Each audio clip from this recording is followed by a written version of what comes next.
पालकमंत्रीपद देणं अशी मागणी आहे, ही मागणी अजूनही तुमची ठाम आहे का या मागणीवर? यदा कदाचित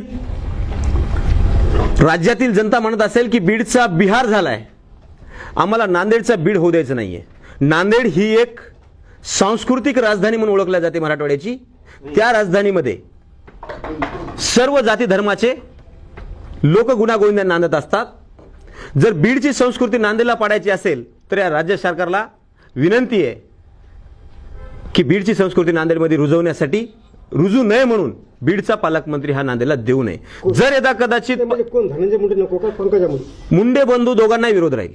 जर यदा कदाचित मुंडे बंधू नांदेडचं पालकमंत्रीपद बंधू किंवा भगिनी कोणी जरी स्वीकारलं तर इथला गोरगरीब समाज रस्त्यावर उतरून त्यांचा विरोध केल्याशिवाय राहणार नाही. उद्या दिनांक 18 जानेवारी 2025 रोजी नांदेड जिल्ह्यामध्ये भव्य जन आक्रोश मोर्चाचं आयोजन करण्यात आलं होतं.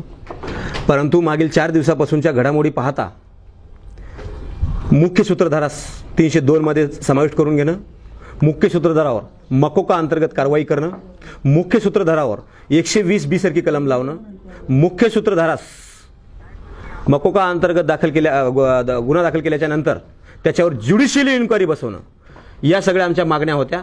या सगळ्या मागण्या मागील 4 दिवसामध्ये या राज्य शासनाच्या मार्फत आणि CID आणि SITच्या मार्फत पूर्ण झालेल्या आहेत. आम्ही सध्या तरी या घटनेवर समाधानी आहोत की तपास हा व्यवस्थितरित्या आणि योग्य दिशेने चाललाय.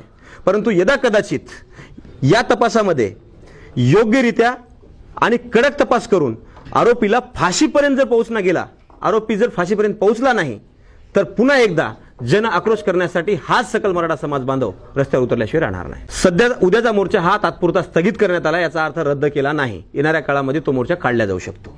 काय भूमिका? आमचं म्हणणं एकच आहे, CID SIT आता ज्युडिशियली इन्क्वायरी लावली आहे.